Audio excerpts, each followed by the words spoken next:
Welcome to ಗೀತಾಸವಿರುಚಿ. ಇವತ್ತಿನ ನಮ್ಮ ವಿಡಿಯೋದಲ್ಲಿ ಕುರ್ಕುರೆ ಬೆಂಡಿ ಫ್ರೈ ಹೇಗೆ ಮಾಡಬೇಕು ಅಂತ ತೋರಿಸ್ತೀನಿ.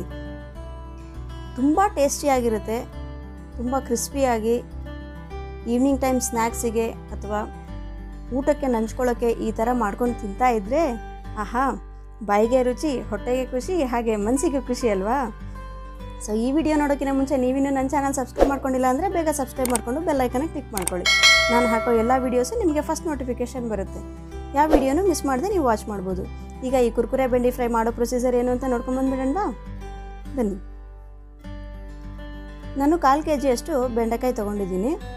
ಇದನ್ನು ನೀಟಾಗಿ ವಾಶ್ ಮಾಡಿಕೊಂಡು ಒರೆಸ್ಕೊಂಡು ರೆಡಿ ಇಟ್ಕೊಂಡಿದ್ದೀನಿ. ಈಗ ಇದನ್ನು ಯಾವ ಥರ ಕಟ್ ಮಾಡ್ಕೋಬೇಕು ಅಂತ ತೋರಿಸ್ತೀನಿ. ಎಡ್ಜಸ್ನ ಫಸ್ಟು 2 ಕಡೆ ಕಟ್ ಮಾಡ್ಕೋಬೇಕು.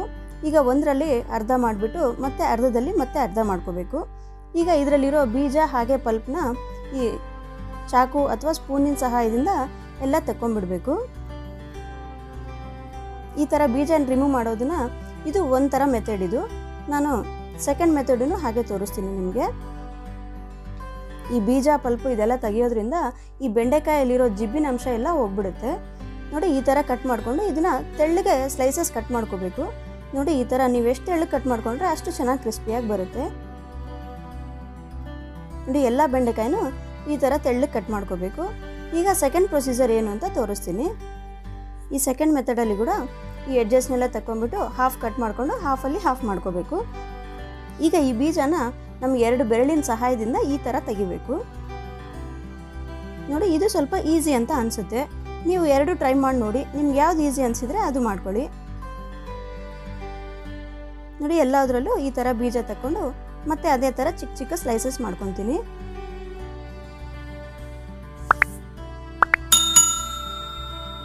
ನೋಡಿ, ಎಲ್ಲ ಬೆಂಡೆಕಾಯಿನೂ ಈ ಥರ ಸ್ಲೈಸಸ್ ಮಾಡಿಕೊಂಡು ರೆಡಿ ಇಟ್ಕೋಬೇಕು.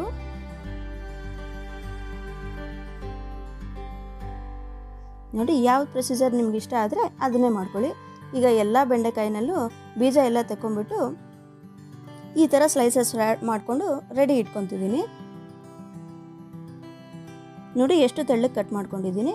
ಈ ಥರ ಮಾಡ್ಕೊಂಡ್ಮೇಲೆ ಈಗ ಇದಕ್ಕೆ ಮಸಾಲೆ ಹಾಗೆ ಹಿಟ್ಟು ಎಲ್ಲ ಏನೇನು ಹಾಕೋಬೇಕು ಅಂತ ತೋರಿಸ್ತೀನಿ. 2 ಸ್ಪೂನಷ್ಟು ಕಡಲೆಬೇಳೆ ಹಿಟ್ಟು, ಬಜ್ಜಿ ಹಿಟ್ಟು ಅಂತಾರಲ್ವ ಅದು, ಹಾಗೆ 2 ಸ್ಪೂನಷ್ಟು ಅಕ್ಕಿ ಹಿಟ್ಟು ಅಥವಾ ಕಾರ್ನ್ ಫ್ಲೋರ್ ತೊಗೋಬೋದು. 1/4 ಸ್ಪೂನಷ್ಟು ಅರಿಶಿನ ಪುಡಿ, ಅರ್ಧ ಸ್ಪೂನಷ್ಟು ಹಚ್ಕಾರದ ಪುಡಿ, ಅರ್ಧ ಸ್ಪೂನಷ್ಟು ಓಂಕಾಳು. ಈ ಓಂಕಾಳನ್ನ ಈ ಥರ ಸ್ವಲ್ಪ ಕ್ರಷ್ ಮಾಡ್ಕೊಂಡ್ಬಿಟ್ಟು ಹಾಕ್ಕೊತೀನಿ. ಆವಾಗಲೇ ಫ್ಲೇವರ್ ತುಂಬ ಚೆನ್ನಾಗಿ ಬರುತ್ತೆ. ಅರ್ಧ ಸ್ಪೂನಷ್ಟು ಜೀರಿಗೆ ಪುಡಿ, ಒಂದು ಅರ್ಧದಷ್ಟು ನಿಂಬೆಹಣ್ಣಿನ ರಸ ಹಾಕ್ಕೊತಿದ್ದೀನಿ. ನಿಮ್ಮ ಹುಳಿಗೆ ತಕ್ಕಂಗೆ ನೀವು ನಿಂಬೆಹಣ್ಣು ಹಾಕೋಬೋದು. ರುಚಿಗೆ ತಕ್ಕಷ್ಟು ಉಪ್ಪು ಹಾಕ್ಕೊತಿದ್ದೀನಿ. ಈಗ ಈ ಎಲ್ಲ ಇಂಗ್ರೀಡಿಯೆಂಟ್ಸ್ನು ಚೆನ್ನಾಗಿ ಮಿಕ್ಸ್ ಮಾಡ್ಕೋಬೇಕು. ಈ ಹಿಟ್ಟು, ಉಪ್ಪು, ಖಾರ, ಮಸಾಲೆ ಎಲ್ಲ ಈ ಬೆಂಡೆಕಾಯಿಗೆ ಹತ್ಕೊಳ್ಳೋ ಥರ ಮಿಕ್ಸ್ ಮಾಡ್ಕೋಬೇಕು. ನೆನ್ಪಿಟ್ಕೊಳ್ಳಿ, ಇದರಲ್ಲಿ 1 ಡ್ರಾಪನ್ನು ನೀರು ಹಾಕಬಾರ್ದು. ಈಗ ನಾವು ಹಾಕಿರೋ ನಿಂಬೆಹಣ್ಣಿನ ರಸ, ಉಪ್ಪು ಹಾಗೆ ಈ ಬೆಂಡೆಕಾಯಲ್ಲಿರೋ ನೀರಿನ ಅಂಶ ಎಲ್ಲ ಸೇರಿಕೊಂಡು ಸ್ವಲ್ಪ ಮೆತ್ತಗಾಗುತ್ತೆ. ಹಾಗೆಯೇ ಮಿಕ್ಸ್ ಮಾಡ್ಕೊತ ಹೋಗಬೇಕು. ನೋಡಿ, ಇದು ಈ ಥರ ಪುಡಿ ಪುಡಿಯಾಗೇ ಇರಬೇಕು, ಮೆತ್ತಗಾಗಬಾರ್ದು, ಮುದ್ದೆ ಥರ ಆಗಬಾರ್ದು. ಮುದ್ದೆ ಆಗಿಬಿಟ್ರೆ ಎಣ್ಣೆ ಜಾಸ್ತಿ ಹೀರ್ಕೊಳ್ಳುತ್ತೆ. ಹಾಗಾಗಿ ಹೀಗೇ ಡ್ರೈ ಆಗೇ ಇರಬೇಕು. ಈಗ ಚೆನ್ನಾಗಿ ಕಾದಿರೋ ಎಣ್ಣೆ ಒಳಗಡೆ ನಾವು ಮಿಕ್ಸ್ ಮಾಡ್ಕೊಂಡಿರೋ ಬೆಂಡೆಕಾಯಿ ಇದೆ ಅಲ್ವಾ, ಅದನ್ನೆಲ್ಲ ಪಕೋಡಿ ಥರ ಹಾಕ್ಕೊತೀನಿ. ಈ ಎಣ್ಣೆ ಒಳಗೆ ಎಷ್ಟು ಇಡ್ಸಿದ್ರೆ ಅಷ್ಟು ಬ್ಯಾಚಸ್ ಮಾಡಿಕೊಂಡು ಹಾಕ್ಕೊಳ್ಳಿ.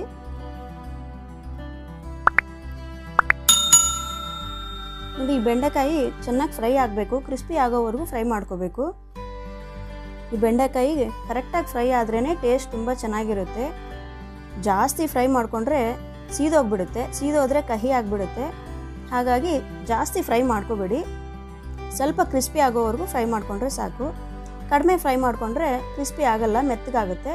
ಹಾಗಾಗಿ ಕರೆಕ್ಟಾಗಿ ಫ್ರೈ ಮಾಡ್ಕೋಬೇಕು. ಈಗ ಇದನ್ನೆಲ್ಲ ಒಂದು ಟಿಶ್ಯೂ ಪೇಪರಲ್ಲಿ ತಗೊತೀನಿ. ಎಕ್ಸಸ್ ಆಯಿಲ್ ಏನಾದರೂ ಇದ್ದರೆ ಎಲ್ಲ ಟಿಶ್ಯೂ ಅಲ್ಲಿ ಅಬ್ಸರ್ವ್ ಆಗುತ್ತೆ.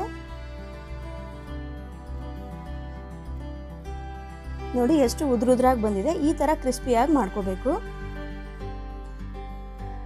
ಈಗ ಮತ್ತೆ ಉಳಿದಿರೋ ಬೆಂಡೆಕಾಯಿನೂ ಅದೇ ಥರ ರಿಪೀಟ್ ಮಾಡಿ ಹಾಕ್ಕೊತೀನಿ. ಈ ಬೆಂಡೆಕಾಯಿ ಎಲ್ಲ ಒಳಗಡೆ ಇರೋ ಪಲ್ಪು ಬೀಜ ಎಲ್ಲ ತೆಗ್ದಿರೋದ್ರಿಂದ ತುಂಬ ಬೇಗ ಫ್ರೈ ಆಗೋಗುತ್ತೆ. ಜಾಸ್ತಿ ಟೈಮ್ ಏನು ತೊಗೊಳ್ಳಲ್ಲ. ನಾವು ಬೀಜ ತೆಗೆಯೋದ್ರಲ್ಲೇ ಸ್ವಲ್ಪ ಟೈಮ್ ಜಾಸ್ತಿ ತೊಗೊಳುತ್ತೆ, ಫ್ರೈ ಮಾಡೋದ್ರಲ್ಲಿ ಜಾಸ್ತಿ ಟೈಮ್ ಇಡ್ಸಲ್ಲ. ನೋಡಿ, ಇದನ್ನು ಚೆನ್ನಾಗಿ ಫ್ರೈ ಮಾಡಿಕೊಂಡು ಟಿಶ್ಯೂ ಮೇಲೆ ತಗೊಂಡ್ಬಿಟ್ರೆ ಕುರ್ಕುರೆ ಬೆಂಡಿ ಫ್ರೈ ರೆಡಿ ಆಗೋಯ್ತು. ನೋಡಿ ಫ್ರೆಂಡ್ಸ್, ತುಂಬ ಈಸಿ ಅಲ್ವಾ? ಖಂಡಿತ ನೀವು ಮನೇಲಿ ಈ ಥರ ಟ್ರೈ ಮಾಡಿಬಿಟ್ಟು ನಿಮ್ಗೆ ಹೇಗೆ ಬಂದಿದೆ ಅಂತ ನನಗೆ ಕಮೆಂಟಲ್ಲಿ ತಿಳಿಸಿ. ನಿಮ್ಗೆ ಈ ವಿಡಿಯೋ ಇಷ್ಟ ಆಗಿದ್ರೆ ದಯವಿಟ್ಟು ಲೈಕ್ ಮಾಡಿ, ನಿಮ್ಮ ಫ್ರೆಂಡ್ಸ್ಗೂ ರಿಲೇಟಿವ್ಸ್ಗೂ ಆದಷ್ಟು ಹೆಚ್ಚೆಚ್ಚು ಶೇರ್ ಮಾಡಿ. ನೀವಿನ್ನೂ ಸಬ್ಸ್ಕ್ರೈಬ್ ಮಾಡ್ಕೊಂಡಿಲ್ಲ ಅಂದರೆ ಬೇಗ ಸಬ್ಸ್ಕ್ರೈಬ್ ಮಾಡಿಕೊಂಡು ಬೆಲ್ ಐಕನ್ನ ಕ್ಲಿಕ್ ಮಾಡ್ಕೊಳ್ಳಿ. ಆಗ ನಾನು ಹಾಕೋ ಎಲ್ಲ ವೀಡಿಯೋಸು ನಿಮಗೆ ನೋಟಿಫಿಕೇಷನ್ ಬರುತ್ತೆ. ಮತ್ತಷ್ಟು ಒಳ್ಳೆ ರೆಸಿಪಿಗಳೊಂದಿಗೆ ಮತ್ತೆ ಭೇಟಿಯಾಗೋಣ.